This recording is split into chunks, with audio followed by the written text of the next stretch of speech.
गुना में जोशी परिवार दोहरी पीड़ा से गुजरा। पहले जिला अस्पताल की बदइंतजामी के कारण बुजुर्ग रामकली जोशी की मौत हो गई। डॉक्टरों ने समय पर इलाज व ऑक्सीजन नहीं दी। यहां तक कि गार्ड ने व्हीलचेयर के अभाव में ठेले में ले जाने की बात कह दी। अब तीसरे दिन अस्थि संचय के लिए पहुंचे परिजन स्तब्ध रह गए। अस्थियां खोपड़ी और राख तक गायब थे। मुक्तिधाम पर चौकीदार की मौजूदगी के बावजूद ये घटना हुई, जिससे चोरी की आशंका गहराई। परिजनों का फूट फूट कर रोना पूरे शहर को झंझोर गया। विपक्ष ने प्रशासन पर गंभीर सवाल उठाते हुए यह आस्था पर सीधा प्रहार है और सभी मुक्तिधामों पर सुरक्षा की ठोस व्यवस्था की मांग की। अस्पताल से लेकर मुक्तिधाम की लापरवाहियों ने न सिर्फ एक परिवार बल्कि पूरे समाज के भरोसे को हिला दिया है। कॉलोनी का एक जोशी परिवार में उनकी कान्हा है, उनकी मां का निधन परसों हो गया था। बड़ी घटना रशीद कॉलोनी का जो मुक्तिधाम है यहाँ देखने में आई है। और जैसे ही हम सब लोगों को खबर लगी, सब लोग भी सचेत होकर यहाँ पर मौके पर मौजूद हैं। जिस तरह बताया जा रहा है और देखने में भी आ रहा है कि आज इनका हमारा जो सनातन धर्म होता है, तीसरा का दिन था आज अस्थि संचय संस्कार। लेकिन किन्हीं लोगों के द्वारा इनकी जो मां अमृत हुई थी, जो दाह संस्कार हुआ था, आज अस्थि संचय के दिवस के दिन मुक्तिधाम पर उनकी शारीरिक जो संरचना होती है और अस्थियां नाम की चीज़ नहीं है, 2-4-5 किलो बमुश्किल यहाँ राख बची है। और ऐसी बड़ी घटना पहले भी गुना के मुक्तिधाम में, अपने गोपालपुरा के मुक्तिधाम में कई मरतबा हो चुकी है।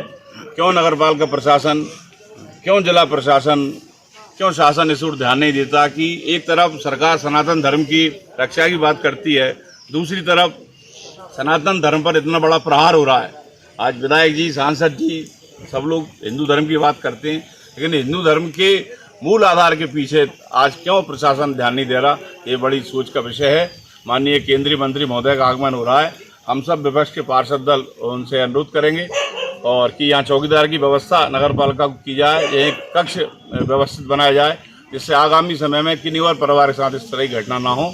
और ये बहुत विडम्बना का विषय है कि यहाँ नगर पालिका लाखों रुपये खर्च कर रही है, वहाँ सनातन धर्म के साथ हमारे हिंदू रीति रिवाजों के जो संस्कार होते हैं, आज इस परिवार को उनसे भी वंचित होना पड़ रहा है। ये बड़ा दुख का विषय है।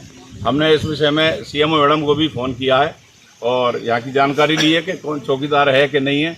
अगर नहीं है तो आप परिषद की बैठक बुलाइए, शहर में जितने भी मुक्तिधाम हैं उनको आप व्यवस्थित कीजिए। पूर्व की परिषद की बैठकों में भी हमने ये मांग की है कि सभी मुक्तिधामों को व्यवस्थित किया जाए और चौकीदारों की व्यवस्था की जाए। 3 साल से इस परिषद का गठन हुआ है, आज 3 साल हो गए। शहर विकास की ओर हम देखें तो पीछे जा रहा है और इस तरह की बदहाली आज जनता के सामने आ रही है। ये बहुत अकुशल प्रमाण का प्रतीक है। 2 दिन पहले मेरी मम्मी एक्सपायर हो गई थी, तो हमने यहाँ पे बुक करा था उनका अंतिम संस्कार। उसके बाद आज आए तो जहाँ पे कोई भी चीज़ नहीं मिली, राख भी बिल्कुल नहीं मिली। 2-3 किलो राख छोड़ के गए हैं, हड्डी वगैरह तो बिल्कुल पूरी वो ले गया है, जो भी है। सर की खोपड़ी ले गया है। और ये घटनाएं ऐसा गुना में चले ही रही हैं, 2 बार भी हो गई, प्रशासन कोई ध्यान दे ही नहीं रहा।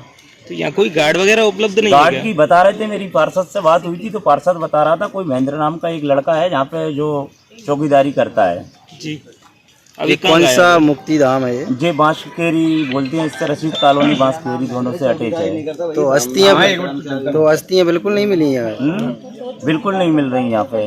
अच्छा, राख भी गायब है? नहीं मिल रही। और मेरे साथ ये घटना 2 बार वहाँ पे हो गई। हॉस्पिटल में भी मेरा साथ ऐसा ही हुआ था। मेरी मम्मी के लिए ऑक्सीजन के लिए तड़पती रही, 3 घंटे तक कोई भी सुनवाई नहीं हुई।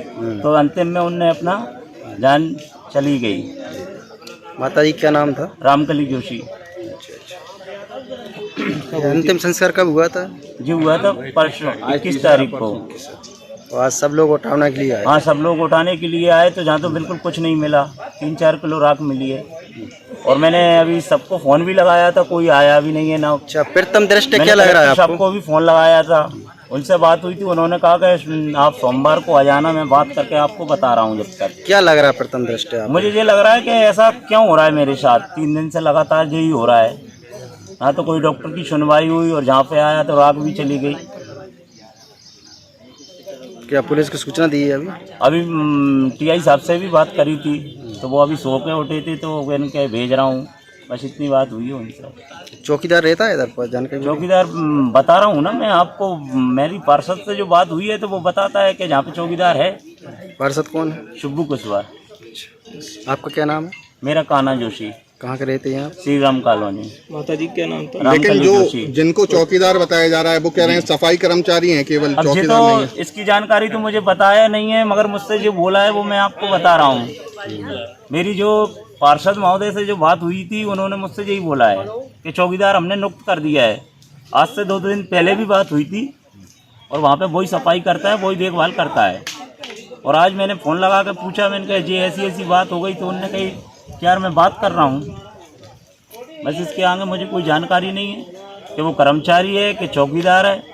मुझसे जो बोला गया है वो मैंने आपको बता रहा हूँ। EMS टीवी के लिए गुना से सीताराम नाटानी की रिपोर्ट।